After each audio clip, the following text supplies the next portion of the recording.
Well, that's really interesting because, when you think about it, it's been a long time. I've been in military service, specifically the Army, for 21 years. I worked 2 years as a government contractor, and I just finished up 15 years as a federal government civilian. And so it's been a total of 38 years. And so during all that time, I've had the opportunity to go to school and get numerous degrees. I've also written 2 books, and I've won a couple of prestigious awards. And so when I think about what do I do next, I think what I would like to do is just pour into our young people.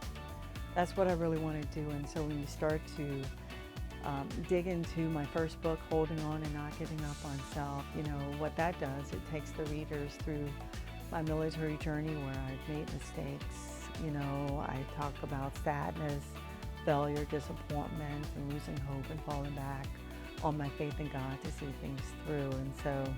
And I find that book very interesting because it's spiritually based. And so it's an easy read. It's just a little over 100 pages. And then in between each chapter, it's a 12-chapter book. In between each chapter, I put in some powerful Bible scriptures to help the readers focus on God's goodness.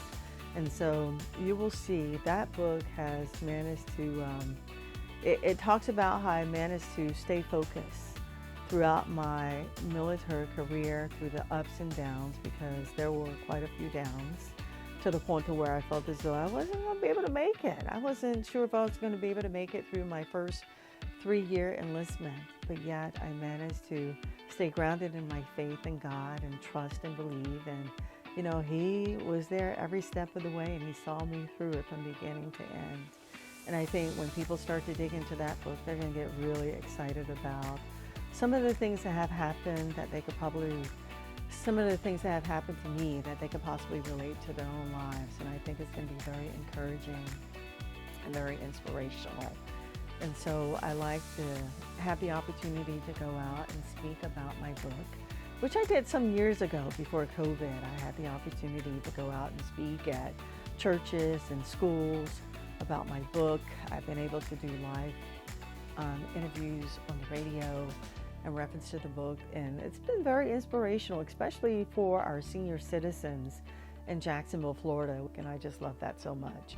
And then just going out to the schools and talking to our young people, that's always, it's a part of my passion.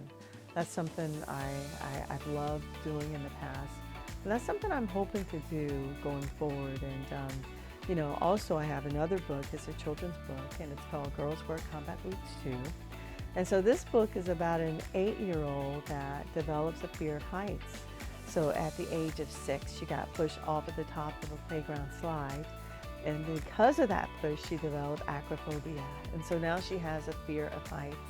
But throughout the book, she learns to take baby steps in order to build her confidence, to eventually live out her 5-year-old dream, and that is to someday jump out of an airplane and fly in the sky like a bird, just like her mom did.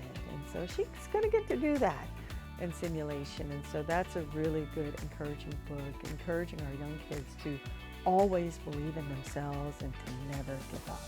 And I think that's something our young kids will certainly appreciate, and I hope to be able to take those stories out to our young elementary schools and perhaps do some book readings. And so I think what I want to do more within my own community to help our youth, because I understand and that our youth are indeed our future.